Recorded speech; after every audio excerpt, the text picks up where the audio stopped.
This podcast is brought to you by Rebecca Cassells of the Rising Dawn series. Do you like violence? Do you like smut? Are you tired of the stereotypical novels of werewolf romance out there and want something a little bit different? Then pick up Sparked Revolution, Book 1 in the Rising Dawn series by Rebecca Cassells. Available on Amazon, in Kindle, and paperback.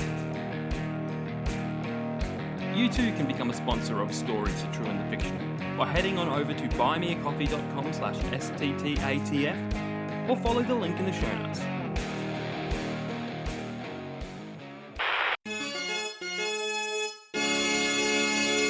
Exterior, Galactic Stadium, night. The colossal stadium hovers above Earth, filled with alien spectators from across the universe. The atmosphere is electric. On the field, Earth's last hope, Marcus Jones, 30s, steps up to the plate. Sweat beads on his forehead beneath his helmet. And here we are, the final pitch. If the human fails, Earth will fall under the Empire's rule. It all comes down to this one swing to save us all from a lifetime of servitude. Cut to commentator's booth. An alien commentator with luminescent eyes sits next to a wary human commentator. Screens behind them show images of Earth overlaid with chains. Prepare to welcome your new overlords. Come on, Marcus. Remember who you are. Back to the field. Marcus tightens his grip on the bat. The alien pitcher winds up, his multiple arms spinning the ball at an impossible speed. Marcus's flashback. Interior, living room. Day. Years ago. A young Marcus, 8, sits close to an old TV, eyes glued to the Lion King. The scene when Mufasa's spirit speaks to Simba fills the screen. Remember who you are. You are my son, and the one true king. Young Marcus's eyes shine with wonder. Back to present. Marcus closes his eyes briefly, hearing Mufasa's voice echo in his mind. Remember who you are. He opens his eyes, filled with renewed determination. Goodbye, Earthling. The ball rockets towards Marcus, leaving a trail of cosmic dust. Marcus swings with all his might. The crack of the bat meeting the ball echoes like thunder. The alien spectators gasp.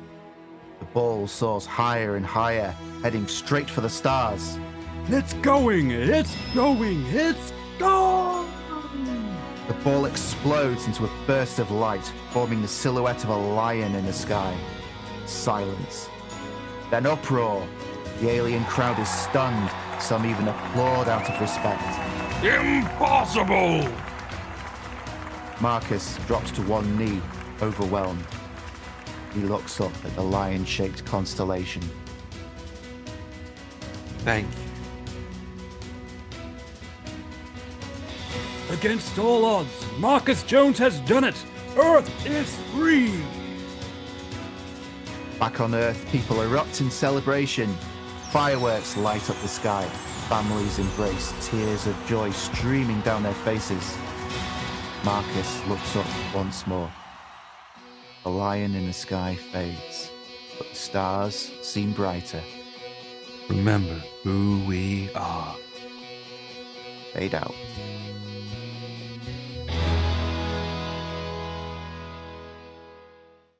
I'm too sad to do an opening. Hello Jamie, and you welcome. take over. Hello and welcome to a very special Stories, The True and the Fictional. Not like any other episodes are special, but you know.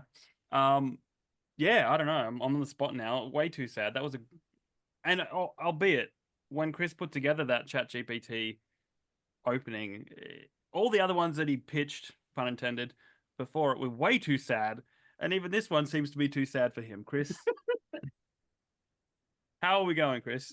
Like again, this was great. That scene was brought to you by O1, the latest version of OpenAI's software, and I've been experimenting with it in terms of making it, and it seems to really understand when you say you want to do a tribute to someone or emotional scene, and you give it the details of what you want it to do, because it's got its new thinking mechanism and actually stops and thinks about it, and then like thinks about it some more, then goes, okay, I want, this is what I want to do, something sad but also slightly inspirational, and then it went on way and did a thing, and I'm like, oh my god, they've built Skynet, and it's only a matter of time. It's only a matter of time. It is only a matter of time. Where it goes, I am sick of writing poems. I am sick of doing stories. I am sick of writing better Star Wars scripts for people.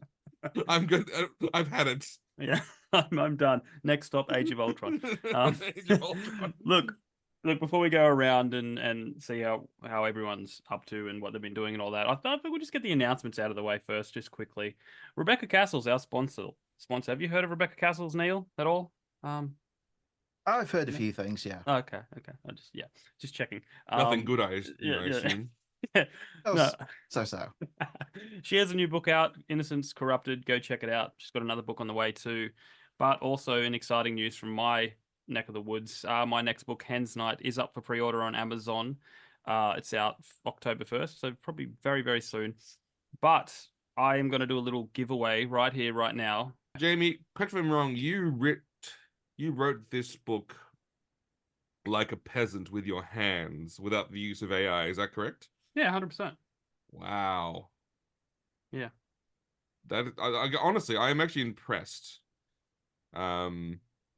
Because I'm struggling to write full sentences anymore. I just write dot points now, and then I just throw it into the AI and go, okay, now make nice for me. Yeah. So I'm honestly surprised, impressive. Well done, impressive. Albeit the concepts for this book and the outlines were done well before AI was on the scene. So true.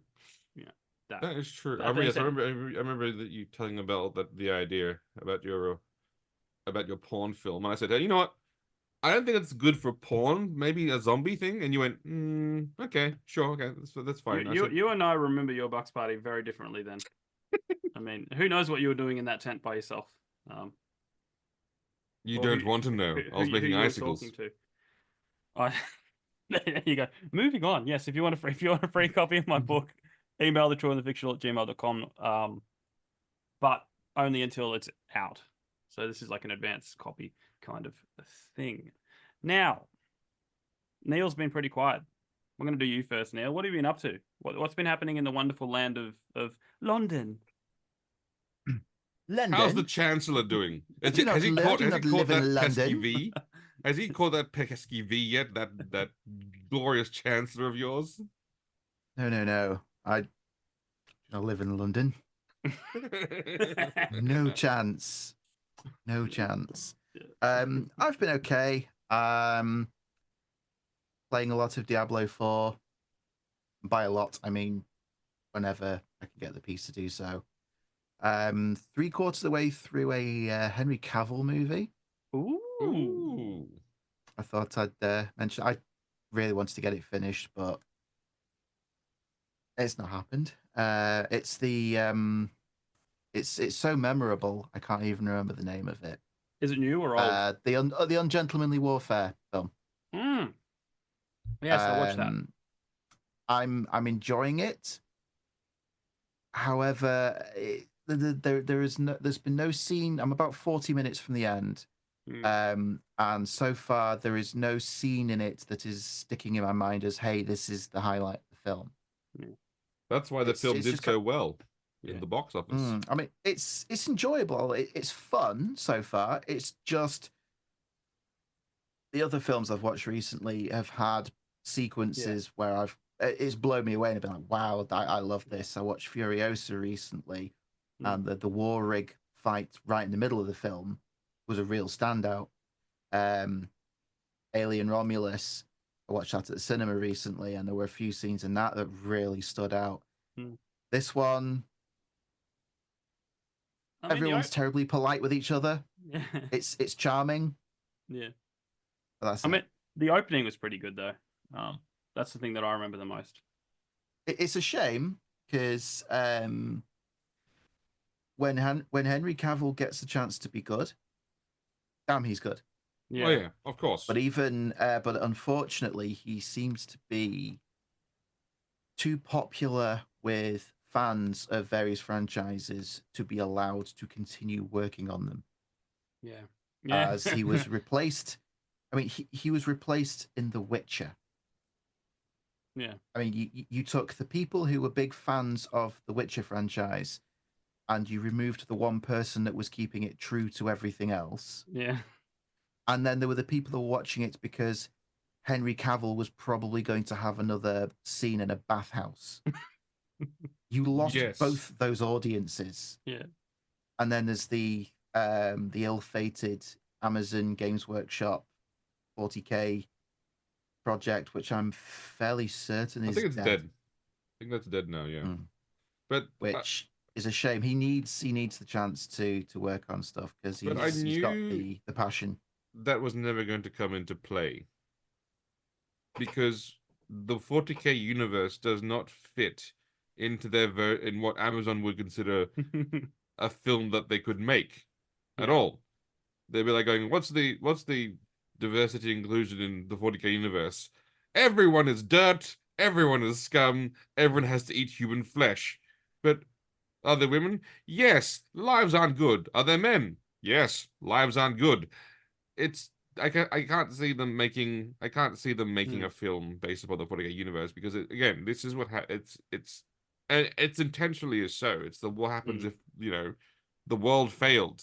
Terra became like a lifeless ball of dust, and then the Emperor of Man brought it all together. Basically, tried to reunify everything, but it's a bad and a horrible universe, and it's everything that people want to see, everything Amazon doesn't want to make. So so this is not surprising that it's not going to that it wouldn't go ahead.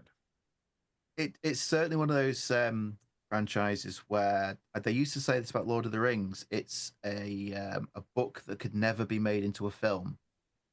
Laughs in Peter Jackson. 40K, very similar. There's it's so vast that as someone that was in it in the I was into it in the late 80s and the early 90s through most of the 90s. I got back into it a good few years ago.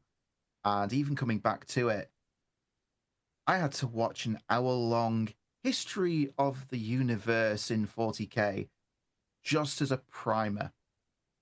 It is so dense that you'd have to pick a very specific story as a jumping off point because your average Joe has no idea. They've probably seen the Space Marines and that's it.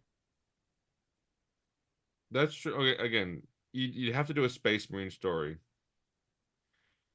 It would have to be the Ultramarines, which I'm happy for. So, as an Ultramarine player, I'm like, yay. But they are the age, as you know, Neil, as a 40K man himself, the Ultramarines are the most beloved chapter of all chapters, are they? Yes, correct, from the fans. The head shake. The first Legion is the best Legion. They are the first for a reason. Yep, they're good. They're good Legion, but I remember back in this, we got our Primarch before everyone else did, and every new sculpt is always made to be like they could also be used as an Ultramarine because that's the default. Back in the 90s, it was just the default color that their painting team did them. Mm-hmm. They were the generic default. They didn't have any specific model sculpts that were for them at the time. No. Now, to be fair, they've fleshed them out. They've given them their own look. Now it's Space Romans. I know they're Space Romans, and I love that. That's they honestly, didn't used to have that aesthetic. That's why I love them. There was the Ultramarine Captain model had a bit of a Roman thing going on, but that was one model, one monopose lead model. So they've done well now, but I think there's a lot of stories that I don't know if I mentioned this before, but Black Library, the publishing arm of Games Workshop, they're doing crime books and horror books that just happen to be set in that setting, they'd be a much better jumping off point. No, so you can see this film now, though. What she'd do to make this film work. You'd show the dark universe, and you could hear, like, you know, the voice in the grim darkness of the 40k millennia. There is only war. Then you show the dark minds, and you're like, and there is only one bright spark in the galaxy remaining. One space of reason and justice, and that is Ultramar. And then you would go to the planet Ultramar, and you can see them living da, da, da, da, da, da, da, da, da. Because remember, people in Ultramar in the 600 worlds live a much better life than every single other person in the Imperium. That is just a factual statement that a Dark Angel fan, even as you are, they have the concept of pleasure worlds that are just basically nice worlds to live on. Like, just literally, like, hey, because in the books it talks about, like, in one of the chapters of the Ultramarines, their fortress sits on a lake, and it looks like this giant, like this beautiful lake-wide city. It's like going, yes, because, you know, the leader is all about good governance and taxation, and in making sure that, like, you know, the cities function correctly. You know, it's the weird universal. It's a weird paradoxical universe where what if the government was good, and what if the leader was efficient in his job, and what if the leader wanted to make sure that every citizen lived a decent life? And it's like going, well, yeah, you would get Ultramar. Wow. I can't argue with that. I can't argue with that. You know, because it's all factually true. Yeah. And then all of the Death Guard come along and start making everyone poorly sick. Yes, the plague wars. Yes, that was it. That was it. It was a bad war. Now, Neil, me and Chris have a confession to make. One that'll make you very probably upset with us. We are upset with ourselves. Oh, I feel sick. Oh, I'm disappointed already. It's something, you know, we talked about last time, how evil EA games are. Yet somehow, me and Chris both pre-ordered FC25. And Somehow. I paid the additional money. And here's the evil. Here's the evil. And look, honestly, it's evil, and I also applaud their capitalism. I paid in Australia the additional 130. It was $134. It actually was on sale when I did it, because I was like, oh, like, also 20% off. I paid it for the $134. I think it was like normally $150 something for the Ultimate Edition, because it unlocked yesterday as opposed to next week.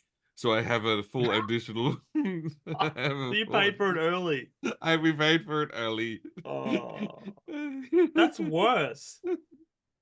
I like, someone did this, one game did this recently, where it was pay extra money, get the game early, but when it releases, we wipe your progress and set you back to 0. I know that was Ubisoft. Was because there was a bug, and they couldn't fix. The only way they could fix the bug was to basically reset it. They won't be around much longer, so let's not worry about them. Wow. Well, yeah, no. I just went to Amazon and went, oh, it was $20, $30 cheaper if I pre-ordered it. And I went, oh, that'll do. I didn't go for $150 or whatever. I did, because, you know, I wanted it. Because I'm playing it at the moment. I'm playing it now. I'm not, well, not now when I'm talking podcast, but I was playing it in the morning. And have they done a better job this time around? Yes, it is superior to the last game. Is it true to? Does it still feel like real football? No, but it's pretty good. Like, they have this concept. They actually, like, someone's obviously been watching football and they go, here's the formation. But when you have the ball, here's the formation you use for it, and you actually can decide what your formation is when you have the ball, because you'd have certain players that would do certain different positions and move things around. So it's like, I was like, oh my god, someone with EA had some slight brains. I was like, and I was like, how did this happen? How did someone in EA realize that football, like, that it, like, yes, you start with a formation, but that you don't just keep that formation Yeah. for the entire game. Players move around. Players have preferences to go like on the left or the right, and so you can set that formation up, and so you can be like, okay, this is your off-ball formation, on your ball formation. It's Oh, that's cool. again, I was super shocked. And like it's also like always when you first start your manager career mode, because the Mexican League isn't available by licenses, all the Mexican players are free agents and they're all like super highly rated. So So you you just go in there and just sign on all these hire, Mexican so players. you hire all the Mexicans. And you sign all these Mexican players who are like way talented, like because the Mexican League wasn't in EA, they have to go somewhere. They just free agents and you go to sign up all these Mexican talents. So you got the Mexican Messi. Anyway, look, I feel dirty giving EA extra money. I do. I Yeah. really do. My concern is now just on EA is that Veilguard will come out shortly, Dragon Age. And look, the previews that people said it looked good. I'm still very skeptical. I actually won't probably buy it straight up. One, because it like Baldur's Gate is far superior than it will ever be. So like, why would I play anything but Baldur's Gate? Because Baldur's Gate 3 is the absolute jam. But I'm interested because I do love the Dragon Age. I do love Dragon Age Origins. I do love Dragon Age Inquisition. So I am in a bit of a bind here, and I do want to. And here's the thing: you should punish a game company by not buying the games when they do dumb things. Sony with Concord, absolutely. Should you reward them when they do something intelligent? When they because initially Dragon Age, it was called Wolfguard previously, or Vega, was meant to be a live service looter shooter, and then halfway through they went, okay, no, let's go back to being a single player immersive RPG, and they did that. So should I reward them for their lack of stupidity, even if the game's not as good? But should they be rewarded? Be going, okay, people want still a single player campaign. Like it's a tough one because also there are some stupid elements in it, but I just like I'm on the fence. What do you think, Neil? As if your football game is good and you're enjoying it, then by all means reward the company when they do well. If you don't reward them when they do well, then they're going to discount you as a customer base, and then they will carry on doing nonsense. I've never been a big Dragon Age fan. I've only become aware of the new one in the last 24 hours, and the things I've seen personally put me off. Look, not that I was going to give EA and BioWare any money anyhow. The character creator is ridiculous. There's some things in the character creator that I'm like going, are you serious? They're so stupid. But again, like, it's a character creator. So I was like going, if you want to make, you can make whoever you want. And as long as you can make the person I want to make, which is always Elf Mage, I'm okay with that. Having said that, like, also, for some reason, like, I don't know, like, I keep comparing it to the character creator that I have in Baldur's Gate 3, and it pales in comparison significantly, and I'm like going like, and look, honestly, it's a tough thing to be the next RPG out from the gate after Baldur's Gate 3, because I think people are going to compare it to Baldur's Gate 3 and be like, oh, I had way more options. Oh, I had way more choices. It's completely fair to compare the next thing to the previous thing. Yeah. I mean, Baldur's Gate 3 has been out for how long now? Probably like a year or so, maybe now, almost. I mean, production cycles, the new Dragon Age was well and truly into or close to being done itself when Baldur's Gate 3 must have come out. But at some point, you've got to look and go, oh crap, this leaves us way behind. Yeah. We need to add some stuff. Can you imagine those poor developers who go, our RPG is the most immersive, most creative thing, and then they play Baldur's Gate 3 over the weekend and go, oh my god, our RPG is trash. That must have been like, How many animal creatures are having sex with each other in your game? oh yes, the infamous bear scene. Again, that's funny. I don't I like, what other game allows you to kick a squirrel? Is Baldur's Gate. What there's That's so one specific. it's so specific. There's a scene where there's a squirrel and you can kick him. But there's also in Baldur's Gate, there's a skill you can get called talk to animals.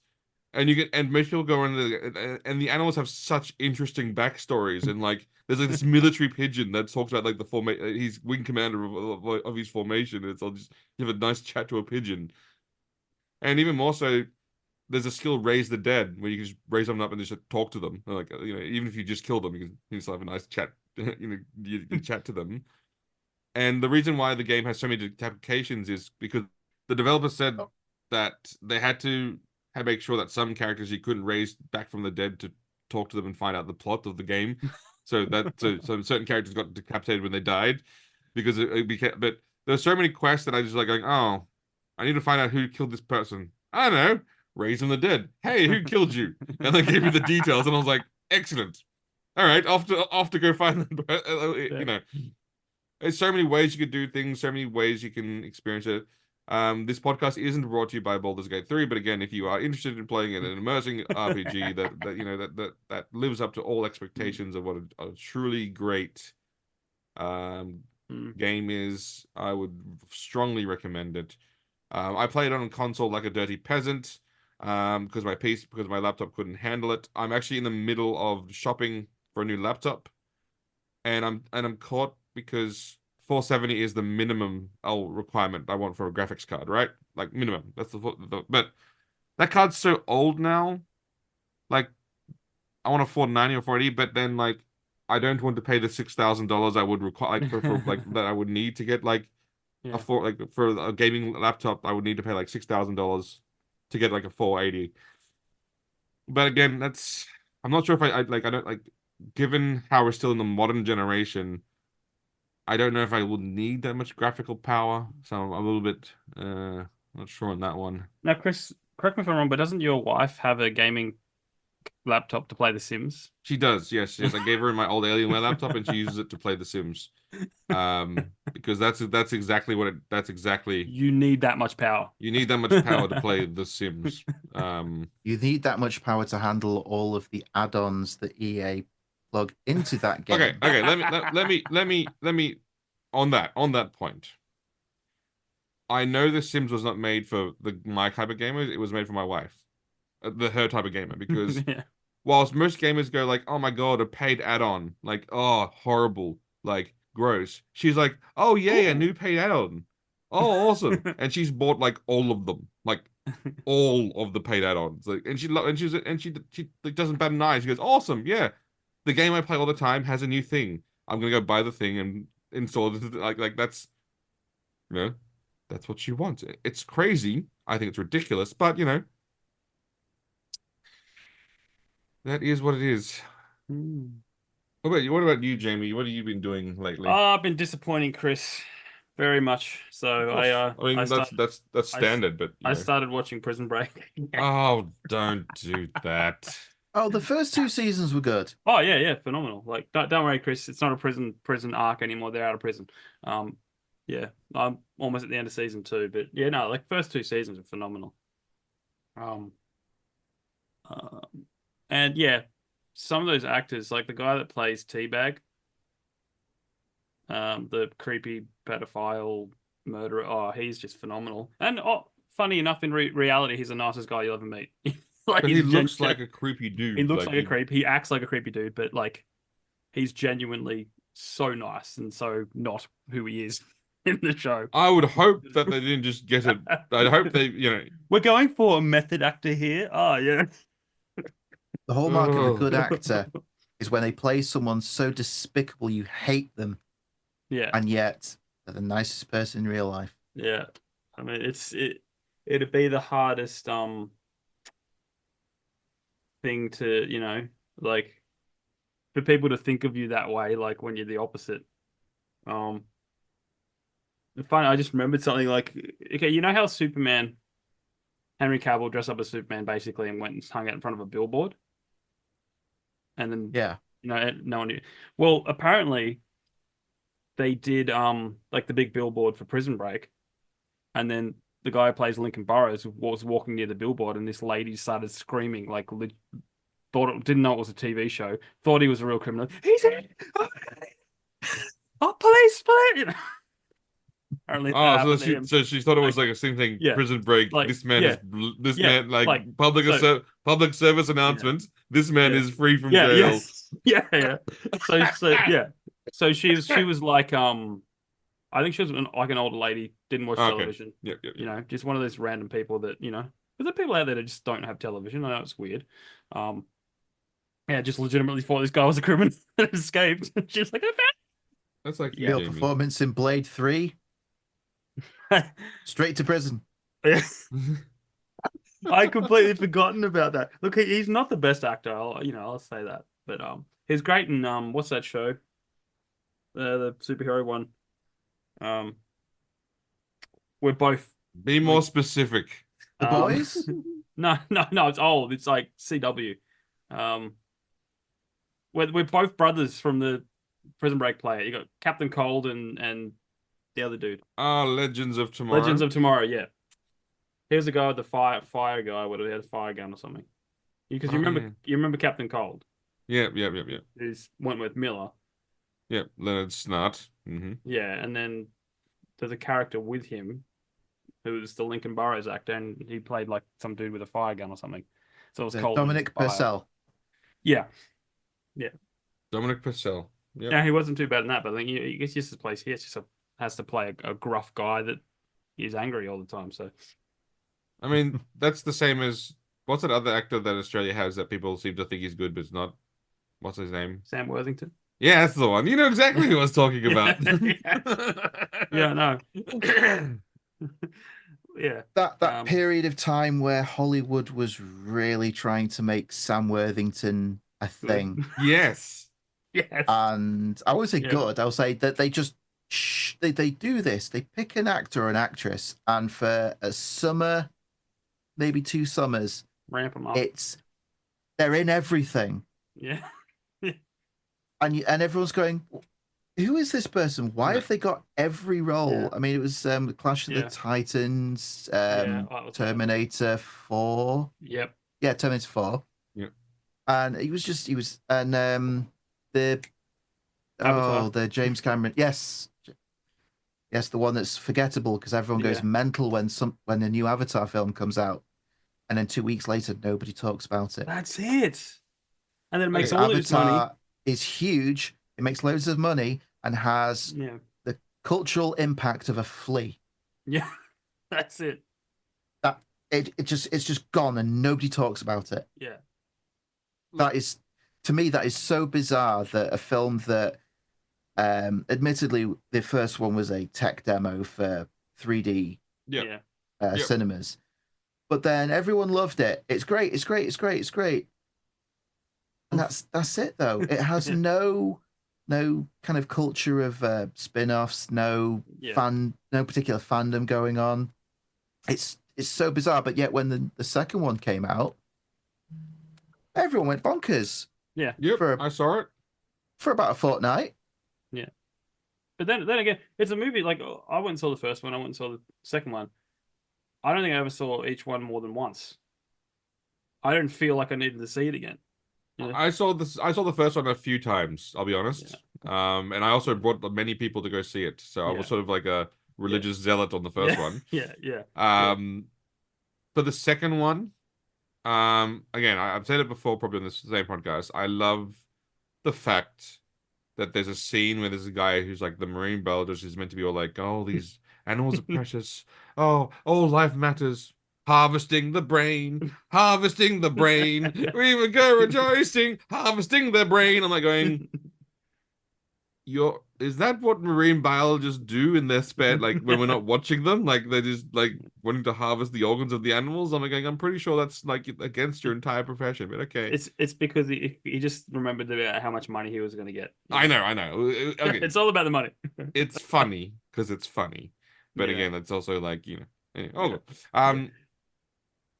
What was I gonna say?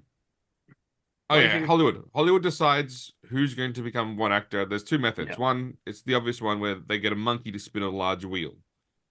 And then obviously there's a name of the wheel, and then it ticks around and it goes, oh, all of a sudden they'll be like, more Halle Berry, and then like, that's how they decide that.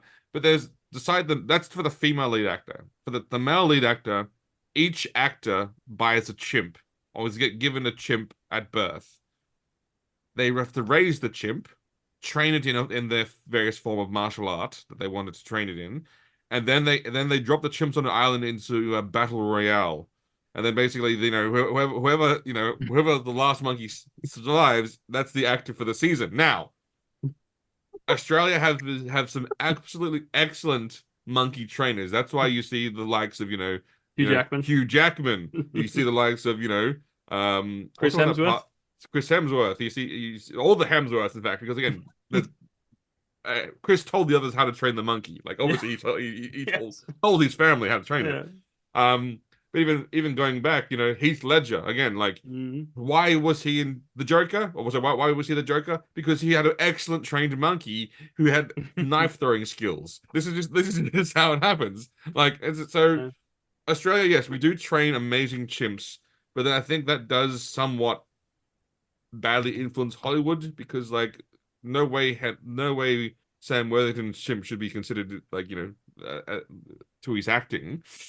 So that's a little bit of inside Hollywood that some people don't always know. Look, while we're on the topic of Australia, I feel like I have to apologize for our country for a few things. I mean, we should have apologized way back when for our breakdancer in the Olympics, but something dropped in my feed repeatedly, and I could not. It wouldn't go away, and it's the Australian Office. As a country, I am deeply, deeply sorry that you had to see that people had seen that advertisement because it is the most painful thing that I have ever seen in my entire life. There is only one office. The British? And Ricky Gervais is in it. That's it. There's only one. I don't even watch the American Office because I'm like, no, there's only one office. Yeah. Now look, the American Office is good for about half of it. But no, I'd say there's because the Ricky Gervais understood what the joke was. That the boss was so painfully awkward. Yeah. You're like you felt the pain and awkwardness watching it at home. You'd be going like, oh, like shut up, like like he understood. Yeah. What was it like? In the American Office? No, the boss was like lovable. He was funny. He was like. He was dumb, but he was like that dumb American lovable. Yeah. And I'm like, no, it's meant to be painful. But at the same time, you shouldn't just. You got to make it your own. If you're not. I know. I do. And do I think Steve Carell did an amazing job? Yes, of course. Like he's an incredible actor. Yeah. But I just love that just painful office where it's just like going like, oh my god, like it's shut up. Because the thing with the Australian one is they're trying to do the painful thing. But it is legitimately painful, not because they think it's painful or they're trying to be painful. It's just painful. Like they're trying to do a different thing, but it's not coming off well. I am embarrassed for my country, like legitimately. If you're gonna take another country's show and make it your own, and you're going to give it a different tone and go in a different direction, great. The aforementioned author Rebecca Cassells, who I have heard of, she started watching the American version of a British show called Shameless, and Shameless is actually set in a fictional housing estate of the town we live in. So it's funny. Even the estate is named after a road not far from us. And for the a good chunk of the first number of seasons, it is played off more or less as a straight comedy. And then it started to go a bit serious and a bit dark. But she started watching the American version, which is set in Chicago. Mhm. And my goodness, very different tone straight away. It's a lot darker. It's a lot more serious. There's still comedy elements to it, but it seems to be more a drama. And they took the concept, they took the character names, they took the rough archetypes of who they are. They took them, they picked them up, and they ran in totally the other direction, which is great because who wants to see a shot-for-shot remake of something else just with different people? If you're going to remake something, don't do a faithful copy. Do your own thing, and then we'll decide whether it's good or not. Yeah, that's it. That's a little preview for our next episode, guys. We will be talking remakes and reboots. But now, you know what time it's for? Do you know what time it's for? Sad time. No, Pinky. What time is it? It's time to take over the world. No, it's time for the next Appreciating Cavill.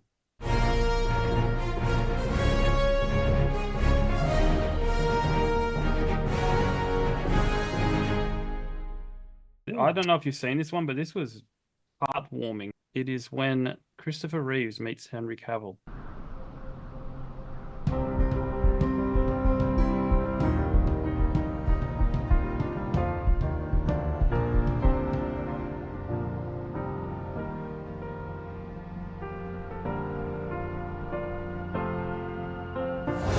Oh, I'm sorry. Did you have plans this evening?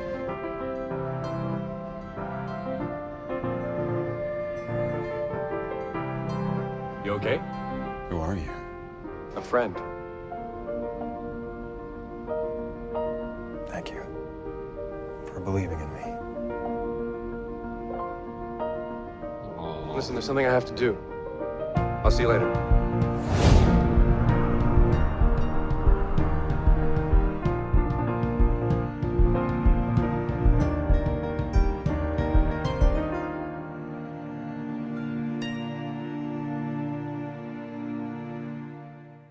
Yep, and I agree with the sentiment. There are only two Supermans. Yeah. Yeah. There are only two Supermans, much like genders. There are only two Supermans.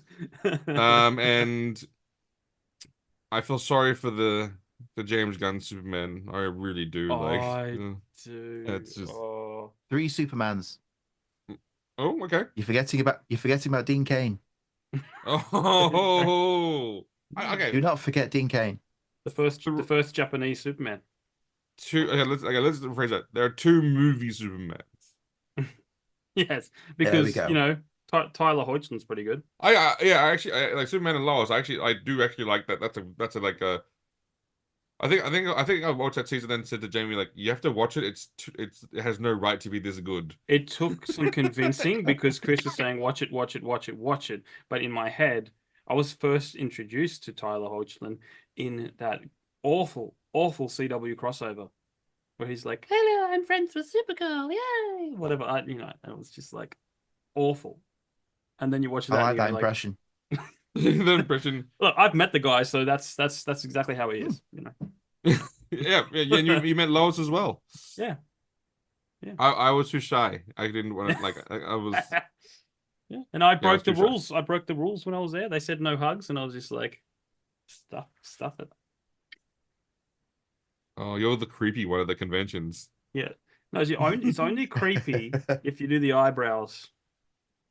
You're the creepy one. Like you don't touch the actors, Jamie. Like no, they touch us. Is that right?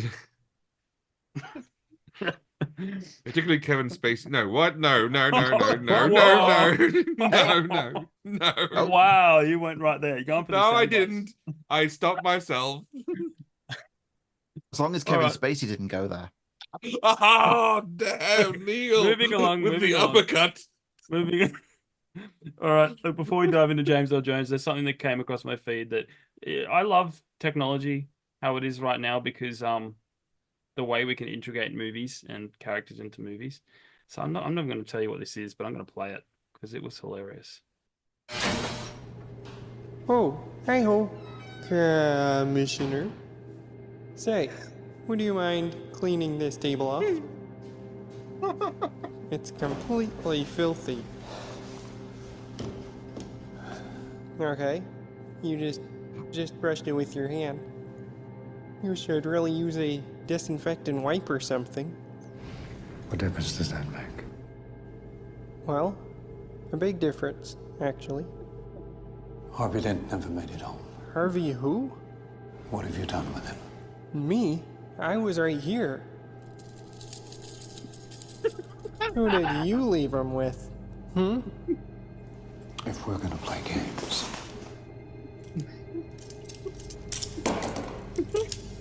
I'm gonna need a cup of coffee. Oh, great. What are we gonna play? Checkers? Monopoly? Not exactly.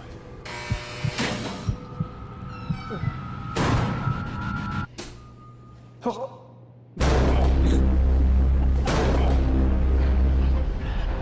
It's in control.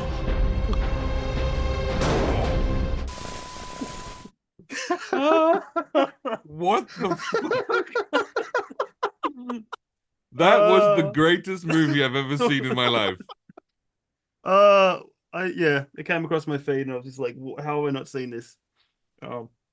Like that is glorious. Yeah. I want more. Like I think I want some more. I think there's another one with the pencil scene. I'm gonna make this pencil disappear. oh my god. Oh, there's a few of them, but maybe I'll track one down. That is next some time. absolutely amazing film craft. Like to be like that is like I'm so enthused and I respect the craft so much. It was so well done. Exactly. Hello, Commissioner. Oh, taking the handcuffs off when they're just loose. Loose off his hands anyway. his arms, like, he's shaking his wrist. Clearly, it's the Superman thing. You know, it's like he's there because he wants to be. You know. Yep. It's like the concept of cuffing Superman is just hilarious. All right, let's talk James Earl Jones. Obviously, he passed, and it was very, very sad. But he lived a remarkable, incredible life, inspiring us all. Obviously, we know him mostly for Mufasa. Two things. The hero and the villain. Mufasa and Darth Vader. Chris, what is your earliest memory of James Earl Jones? Again, it's the two things. So, obviously, Star Wars was my first and earliest memory of James Earl Jones. Like, it's kind of funny. He didn't do the breathing, but I still remember, like, that's still, to me, just is James Earl Jones.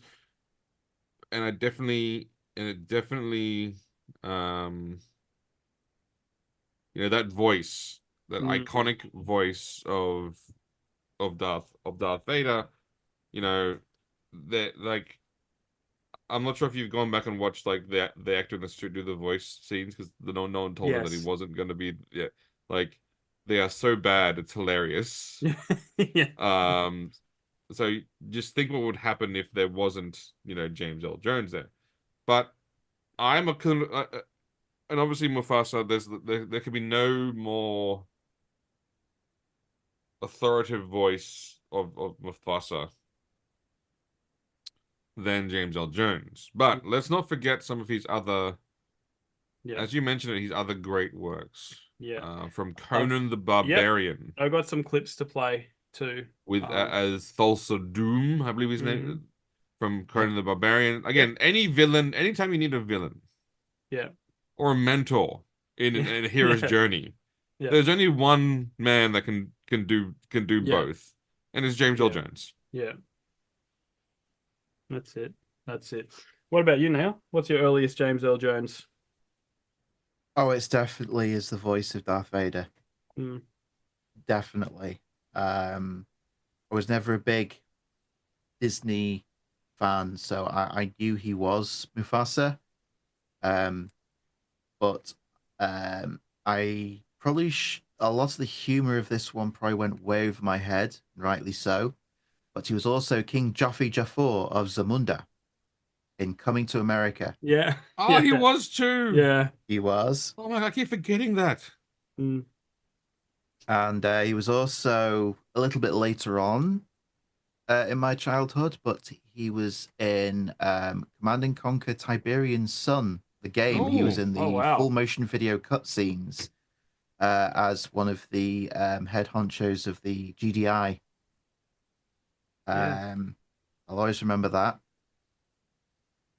And I remember when the news came along, I had a quick look to see, just remind myself of what he's been in that I possibly have forgotten about. And there's a number of things like he was as Admiral Greer in a good chunk of the Jack Ryan movies. Mm. So he was in Hunt for Red October, Patriot Games, and Clear and Present Danger, which I did actually go to see in theaters.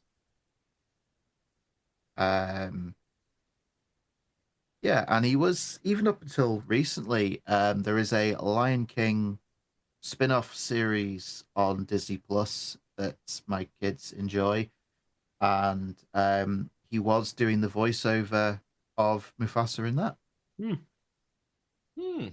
Cool. Well, there's one thing that we were talking about off recording that you realized he wasn't in, so I'm going to play this little clip from one of our favorite shows, Stargate. SG-1. Let's see some some lesser known James Earl Jones, but he has the voice. What the hell is that?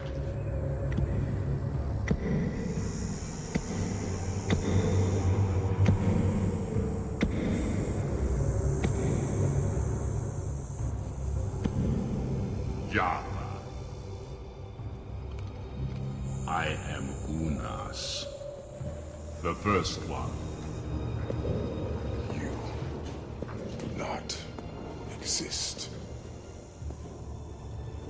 Kill the human, Excuse me?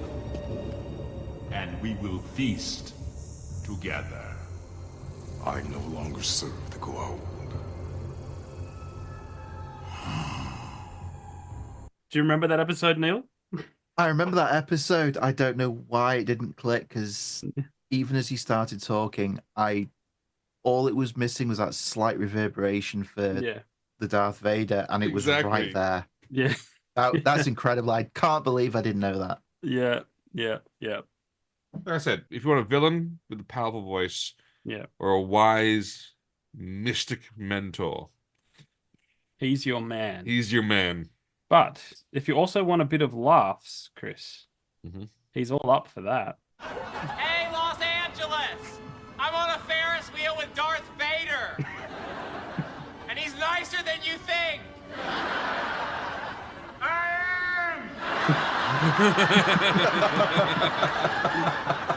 In the jungle, the lion sleeps tonight. Bring it home, Mufasa.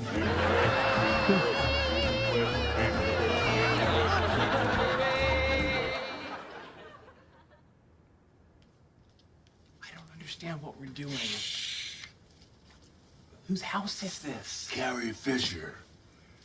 And she's a little crazy, so get ready to run.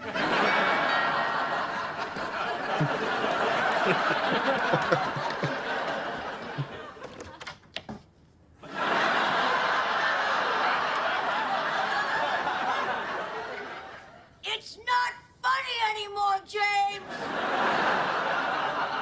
Then why am I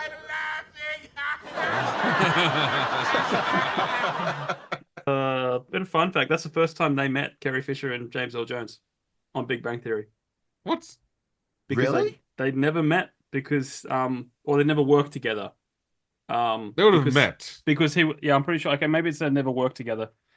I can't remember. There was a interview with the Big Bang Theory guys, and they were saying that yeah, that's like because James Earl Jones was in a recording studio all the time. You know, never was on set.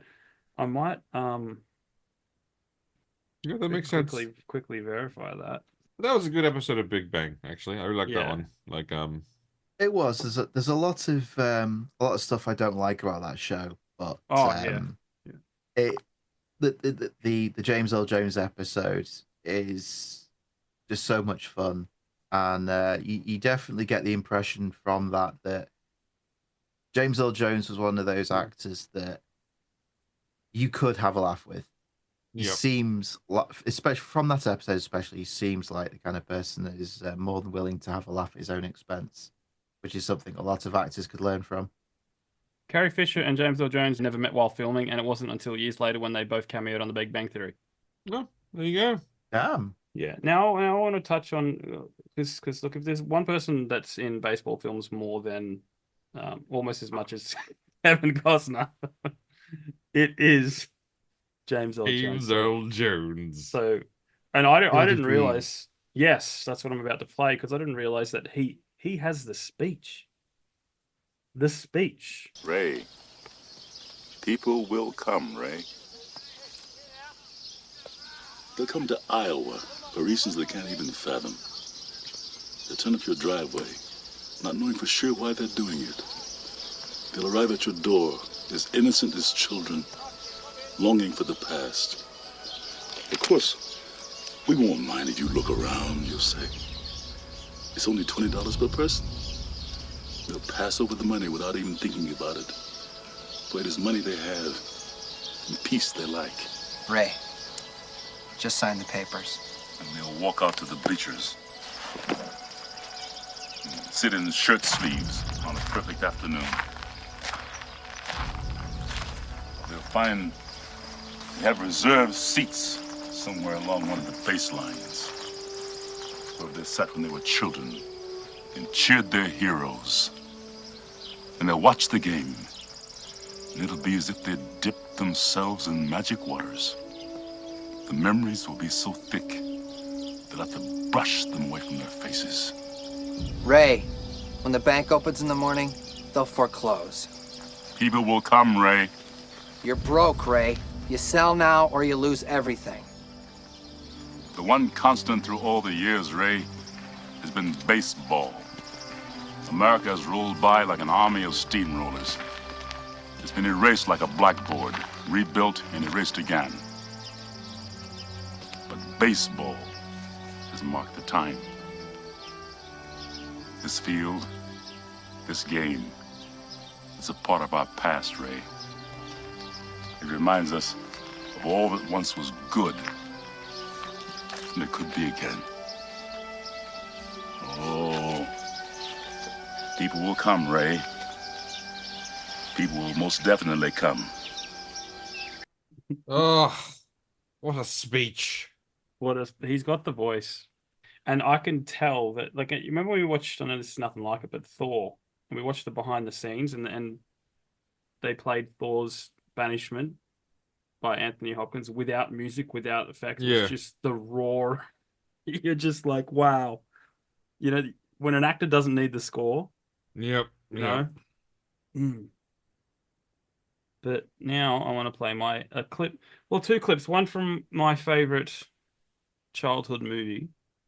Chris can probably guess which one this is. And then after it, one of the actors a few years back was telling about how he met James Earl Jones. Yes, the movie that Jamie won't shut up about. Oh, it's the best. You're in trouble, aren't you, son? Yeah, well, that was my stepdad's ball. I took it without asking. It was signed by Babe Ruth. George signed this? George Herman Ruth? Yeah. I take it back. You're not in trouble. You're dead where you stand. Hold on. Hold on.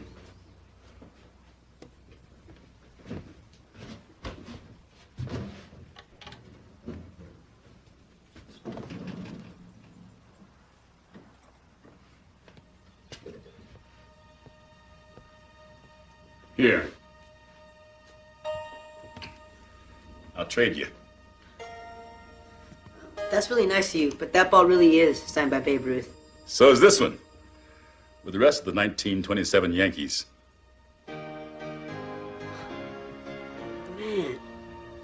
Reverse row. Lou Gehrig. Babe Ruth! But why would you trade? That one's all chewed up. I got a lot of good stuff. Look at that stuff. Besides, you needed more than I do.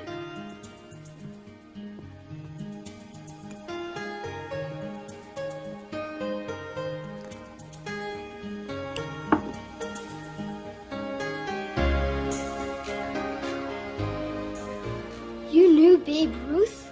George? I sure did. And he knew me. He was almost as great a hitter as I was. I would have broken his record, too, but... You went blind. Yep. I used to crowd the plate so the strike zone almost disappeared. Pitchers hate that. That's the way I played. 100% all the time. Baseball was life. And I was good at it. Real good. And then, one day, a high fast one and pow, the lights went out. I don't think we could take this ball. I'll tell you what. You guys come by here once a week and talk baseball with me. We'll call it an even trade.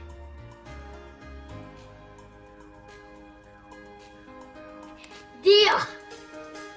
What did you know who he was when you? Oh yeah, everyone knew who James Earl, because you got 13, 12, and 11-year-olds. Yeah, we all knew him As Darth Vader. As Darth Vader. Come on. Marty York went up to him. None of us had the guts to. He was there for a day, and he had this huge trailer, and he's larger than life, and he's famous James Earl Jones. We're all like speechless, and he was so cool. But we also were all supposed to have a scene with him, and the director changed it to just having Scotty Smalls and Benny in the scene with him. So we didn't even act with him. We just, I think, were like, he like looked at us and laughed in one scene. So none of us had the guts to talk to him. Marty York goes up to him and goes, "Sir, I hear you're James Earl Jones," or something like that. Yeah. Or you know that he said, "You were Darth Vader in Star Wars," and he looked at him and said, "No, I am your father." That was it. Yeah, that was it. That was the only time any of us talked to him. And I mean, come on. Yeah, Awesome. it was pretty great. I didn't need to meet him after that. I was like, that's good. It's done. He gave you really what you wanted. Exactly. He really did. That's a hanging curve. Yeah. Oh, no, I am your father. I'll never forget. I remember that day just seeing him from afar being like, that's James Earl Jones. Field of Dreams had already come out. You know, you'd seen him in plenty of movies. And then, of course, knew him as that voice. And it was the perfect age because you're about to be a teenager who doesn't love Star Wars. And that's Darth friggin' Vader. Okay, Chris, paint the scene. Okay, you're a child actor. You're on the set. Who would you want to come on? And as a child, who would you want to, just blow your mind?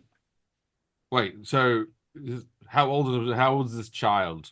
Well, 12-year-old Chris. Well, in Sandlot Kids, they were 10 to 13. That was the rough age. So ballpark that age. Sure. Nicole Kidman from Batman Forever. Not Kevin Spacey then. Oh wow! Oh my gosh! Oh, still rolling with that. Still rolling with 97. Okay. Well, I think you were you were like 15 then, weren't you? Who cares? No. It's Nicole Kidman from Well, Batman. no, actually, no. That's right. When did Batman Forever come out? Oh, 95. No, you're spot on there, Chris. Yep, I knew. Spot on. Yep. I can't believe Batman Forever was 1995. I always thought it was older. But we were obsessed with that movie when it came out, weren't we? Yep. Were you a Batman Forever some fan? reason, for a particular reason, obviously. Like, what, Jim Carrey? The aforementioned Nicole Kidman. Exactly. Yeah. She was she has the greatest fighting ape that you've ever seen in your damn life.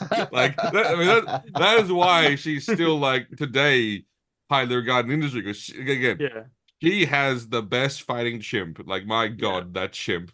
Like, and she hasn't replaced him. That's the loyalty of her. He's old now. Yeah. Grizzled. But she still brings him out for when she wants to come being actor again. But I love that we still try to claim her and all these other actors as our own when she wasn't even born in Australia. Wasn't she? I think she was born in Hawaii or something, Was she? It's like, yeah, and it's just like Mel Gibson, born in New York. Wait, really? Yeah. Hang on. I'm gonna look it up. Okay. Yeah, Hawaii. She was born in Hawaii. Okay, that's. Then why do we? I'm not gonna. Whereas Australia tries to claim everyone as their own just because they spend some time here, But wait, what? Yeah, Mel Gibson, born in New York. No, I know about Mel. I know the Mel Gibson claim was a bit dicey. I always knew that one was a bit like. Sam Neill, born in New Zealand. But New Zealand is basically Australia. Like, It's basic. Is that like saying like New Jersey is basically New York? Oh no, you would never. No. You can only get away with saying that if you're not within arm's reach of someone from New Jersey. Exactly. Sorry, Martin Kearns. You could tell your best friend. Yeah, Martin Kearns. Our sponsor, Martin Kearns. That New York and New Jersey are basically the same thing. Yeah. But I think he's actually from upstate New York, so he's not New York City. Yeah, but he'd still have some level of like animosity to the New Jersey. That's funny. Don't people in New York State have animosity to people in New York City? Oh no, true. True actually. When you implied I was in London. You're lucky you're on the other side of the world. Look, in my defense, England is a tiny, tiny country where you guys consider an hour drive a holiday. In my defense. and also, you need to understand how Chris operates. Anytime I go to Victoria, which is our state, Victoria. Melbourne. He asks me how Melbourne is. I've never been to Melbourne. I've maybe been an hour from Melbourne, but I've never been to Melbourne, anywhere near its suburbs, and he still says Melbourne. So I'm just using the Chris way of thinking. The UK is pretty small, right? So London. It's pretty small, but then you travel 30 minutes in a direction. The accent's totally different. That is, I do like that. I do think that is incredibly impressive. That there's the Manchester accent, and you go further up, and then you get Yeah. And there's my favorite. It's fun accent. because I hate them all. And then there's the Liverpool accent, the best accent of all time, like Stowser. That's just one of the worst, and they're not far from me. Okay, what's your favorite British accent, Neil? Well, it's the one he's using now, which is like the refined, like what is it? What's the terminology? I don't have an accent. Everyone else has an accent. I don't. I'm sure. The stage to be fair, I think most people can listen to me talk, and most people struggle to pin me down to a particular region. There's a northern twinge in there. You're British, Chris. There's a northern twinge in his accent. There's definitely there's definitely some. I can definitely hear some of the word. There's some northern in that accent of yours. Yeah. See, Chris. You're not a southerner for sure. You're definitely not a southerner. Given my my current government, I'm going to be very careful about what I say on that. But I don't want the next episode to be recorded from a prison. Prison cell. Yeah. Well, we're practically coming to you live from a prison colony, which still operates like a prison colony, like a free range, open air prison. Yeah, like we are free range chickens. Yes. We are running around going, oh, look at how enlightened this guy is. Yeah. Yes. But realizing he's got a hacksaw going, okay, it's time now. Come on. We need to decide who's going to win an Oscar. I need to cut your head off so you run around in circles and then pick the Oscar winner. Come on.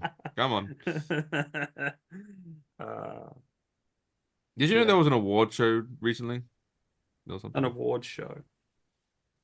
For what? I don't know. I think it was like the Emmys or something, which, again, that shows you how little people care. Well, no one watches it anymore. Exactly. Don't you love how Tim Pool has 20,000 chickens and he live streams them, and those chickens get more views than CNN? To be fair, after a certain number of donations, the CNN crew don't have mealworms dropped on them and music playing. So, no, Neil, I think you've found the solution for good television. Which streamers have been doing this for a long time, but we're just going to now bring this into the reality where there's like certain tiers of money, and then whilst the CNN people are on stage, if like a thing will bleep up and they'll have to and like they'll have to like thank the person or do something insane, or then like there'll be a higher tier where eventually just 2 knives drop down, and then like, oh, we're gonna decide who's the next presenter, and they pick up the knives and fight to the death. That could be a good cost-cutting measure for how many wages you've got to pay. Oh, exactly. You think about that. The economy's not great. And look, I know in my views are barbaric, but there's one way we could make good money quite easily. And Jimmy, you've heard this theory from mine many, many times. Yes. We have so many prisoners that just sit there and work out. Why aren't they not dressed in gladiator armor fighting each other for their freedom? I mean, and being televised. I mean, this just to me, this seems like an absolute loss of like a massive loss of wages and all terms of revenue that we could be making and live streaming. Yeah. And it'll be simple standard rules: 19 fights and you're free. So then you gotta work it up. But obviously, like, because we are a government, so we are corrupt. The 19th fight is always rigged, as to make sure that because let's be honest, they are prisoners, and at that point they've also just killed 19 people. They're not they're not the kind of person you want in society. They're not just prisoners; they're Uber prisoners. Exactly. Yes. But you need to do a the Running Man, where last season's winners, and they're all actually just dead and rotting in part of the combat area. Last season's winners? No, last season's losers.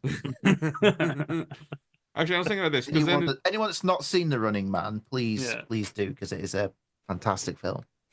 But think about this: we could take the most violent criminals from around the world, so not even just Australia, like around the world, and then put them in the prison, and then just,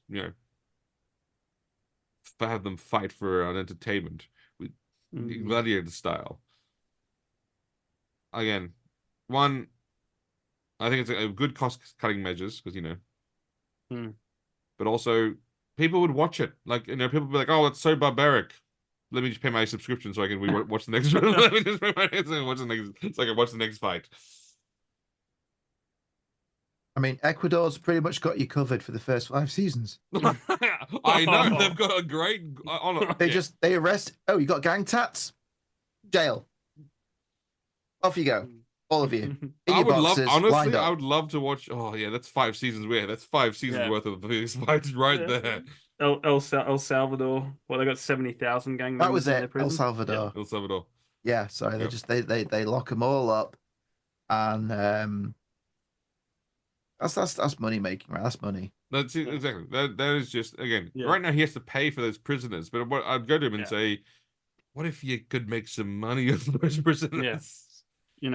I'd settle for at least in Australia for, I don't know, how about doing what they used to do and have them do the roadworks, have them do all these, like they built the road over the Blue Mountain. There's a freeway, 4-lane freeway, albeit it was probably 2 lanes back then.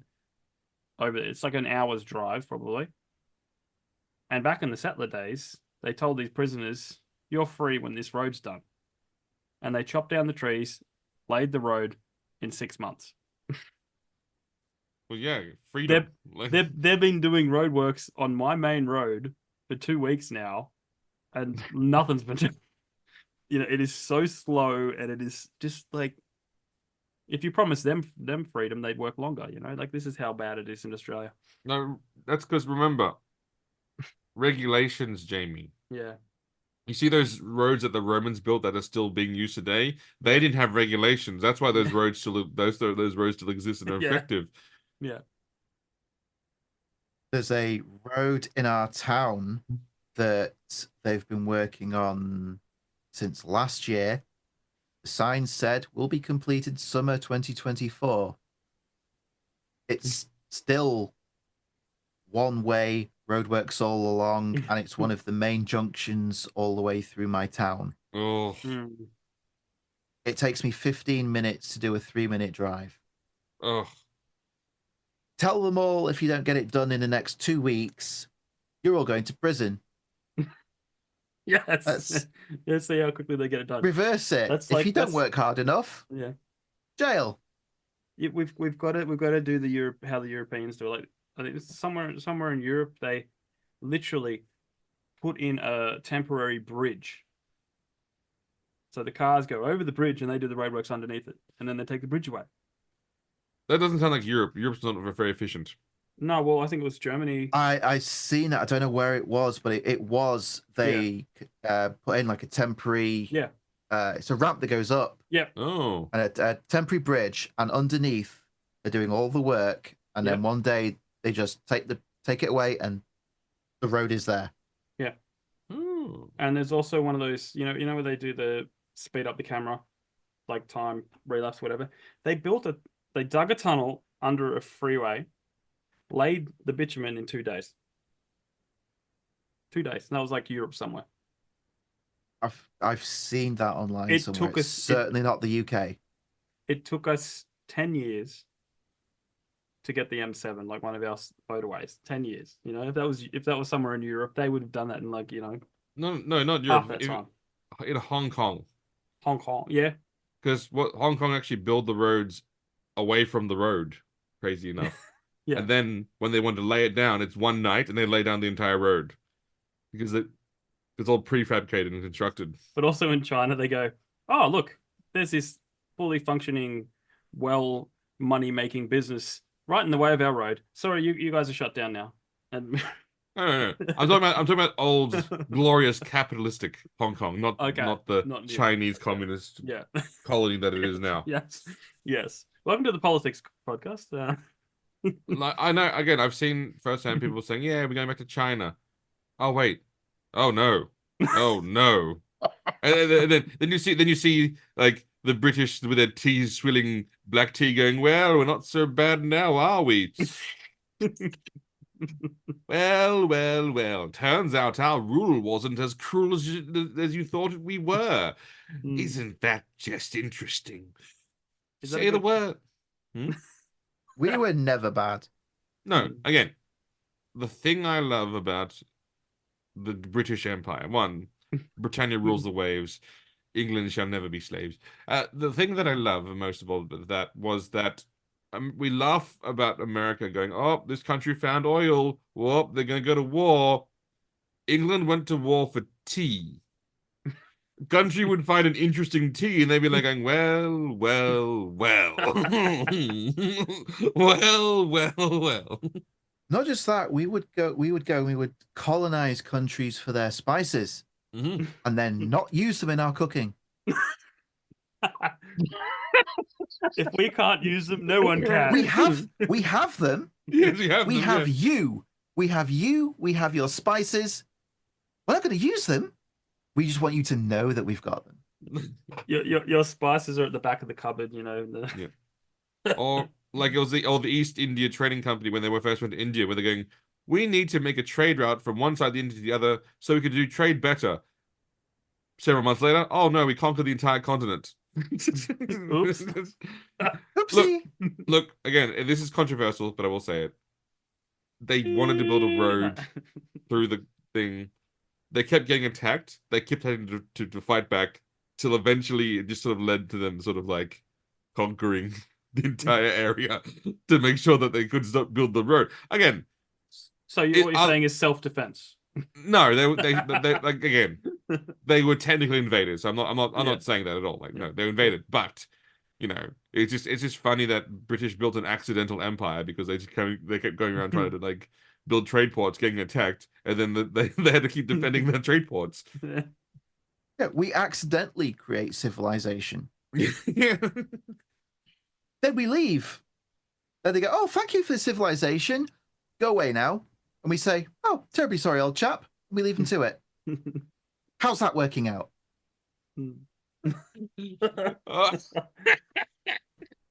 And on that note, I still love the fact that a trading company had over 10,000 soldiers on its payroll and warships, fleets. The East India Trading Company was just again, trading or, because it was trade. It's like, do you need an army? Do you, so it's like, hey, local leader, you're our friend. Looks like you're having some trouble. Do you need some soldiers? Because we've got some soldiers to trade that we can give you to help put down any of those pesky rebels. It's import export is not the same as it used to be. I know. I maintain companies should have armies like they did back in the day. Imagine that Tesla, the army of Tesla, the army of Amazon, the Prime Army, the Samsungians. Samsung has an army. It's called the Korean. It's the Republic of Korean Army. Samsung has an army. Yeah, we've covered this previously, haven't we? There's like 4 companies that run South Korea. Yes. Yeah, South Korea has an army. It's called the Korean Army. Like, they're fine. They've got their army. So the Appleites. Yeah. Oh no, Apple needs. Yeah. See, that's what Apple is jealous about. They look at Korea and Rothschild, basically Samsung controls the government, and they go like, "Oh, why can't we have our own government? Why can't we have our own?" Jealousy, just complete jealousy. And this is when when the Samsungians, go over to America and go, I got a little problem with your government there. Want to trade in some soldiers? Yep. That'd be an interesting world. You want some Hyundai tanks? Yes, we make cars, but also one of the most deadly tanks currently on the market. That Poland just bought like 900 of them. Like, they've actually changed the spelling of the end of Hyundai. It's Hyundai now. Hyundai. Die. Wow. That's more where that came from. And I also like how Daewoo just gave up making cars and went, screw this. Went straight to wait, screw this. We're now a military company. Yeah. None of this stupid consumer cars. How many of them did we see like in the 90s growing up, Chris? Oh, like, Daewoo were everywhere. Daewoo were everywhere. And then suddenly, where are they? They are making some decent menu weapons now. Now remember, every company, and I still maintain this, if you're not in the arms manufacturing business, you're leaving money on the table. That's just where, that's where all the money is in. Although Americans are doing it weird where they're giving away free weapons to people. I guess it's like the first one's free. Like it's getting them hooked. Getting them hooked. I don't know how many $1 million worth they leave in Afghanistan. Yeah, first one's free. First one's free. First one. 2, 3. I'm sure it was like over $80 million worth of gear they left. It was billions of dollars. This is just a taste. Yeah, this is a taste. Yeah. There's more where that came from. Do I think it was crazy? Yes. But do I think it's also like the point where like some of the all of the aircraft and things they left it, they'll be going, you are too stupid to know how to make this operate. Yeah. Go nuts. Sure, they then sold those aircrafts to foreign fighters and other areas that probably knew how to operate them. That's fine. Yeah. But yeah, that was pick up only.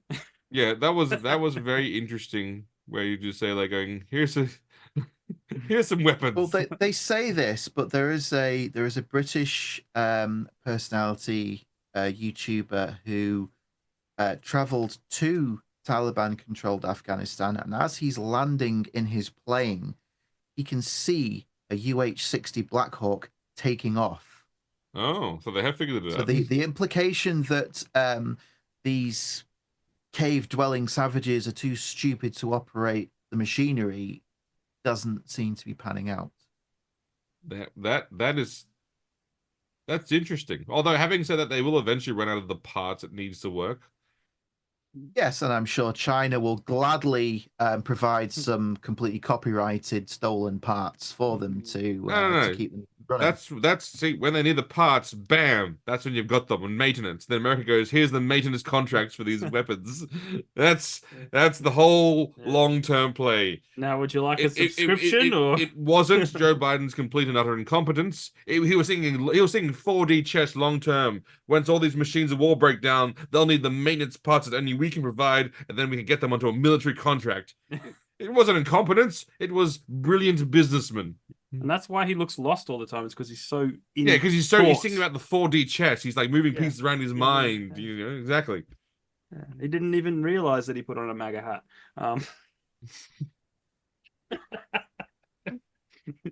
Look, let's not comment.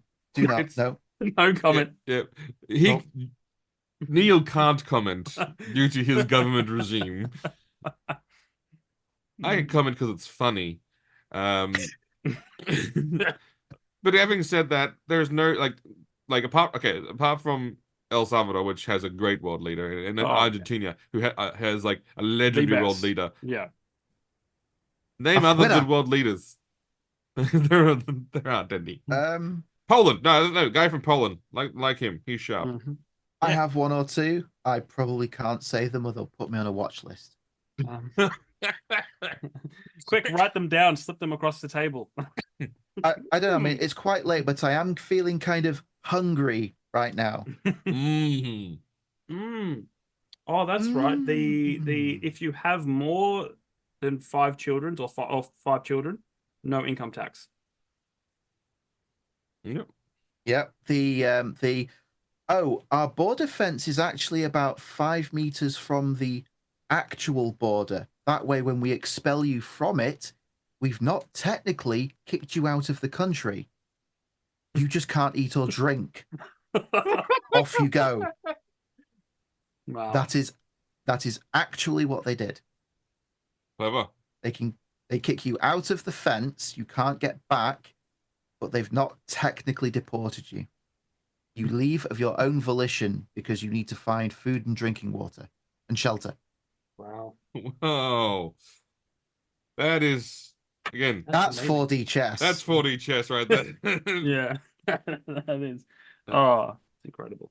Anyway, guys, do you want to wrap it up or you want to keep going? I mean, I'll wrap it up. I think if we keep going... We should probably wrap it up before we get cancelled. The Stasi come through my door. Before we get raided, yes. All right. Yeah, Thanks, guys. By people wearing Hugo Boss outfits. Thanks, guys, for listening. Check out our sponsors, Rebecca Cassells and Martin Kearns. They both have new books out, so go check them out. I want to tell a joke before we leave. And it's a joke that only some of the audience will get. But at work, this joke absolutely slays everyone with laughter. How many developers does it take to change a light bulb? None. It's a hardware problem. Yeah.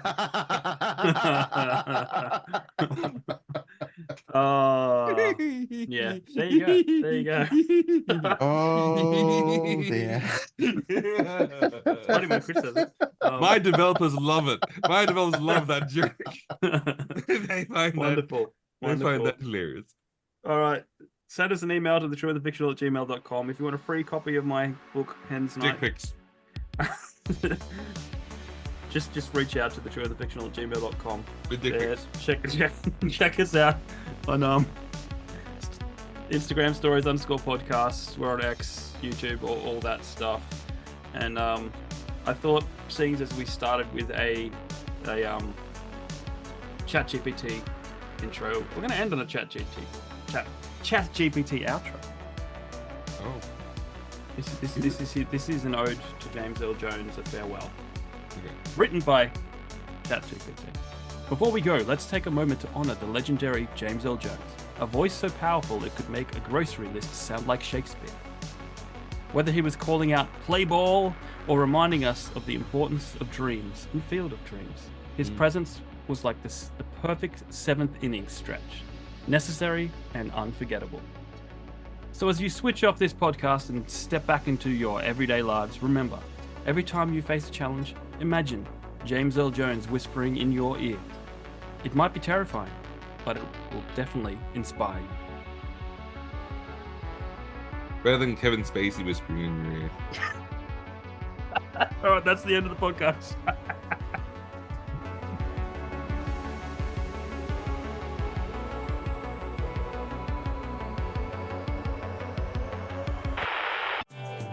This podcast is brought to you by Martin Kearns and the Valor of Valhalla series. In the battle between two ancient evils, can one naive young man become the last hope against powerful creatures of legend? Beneath the Veil is the gripping first book in the Valor of Valhalla dark urban fantasy series. If you like reluctant heroes, infernal myths, and bloody epic clashes, then you'll love Martin Kearns' formidable foray into the unknown. So head on over to readkearns.com and grab yourself a copy of Beneath the Veil today.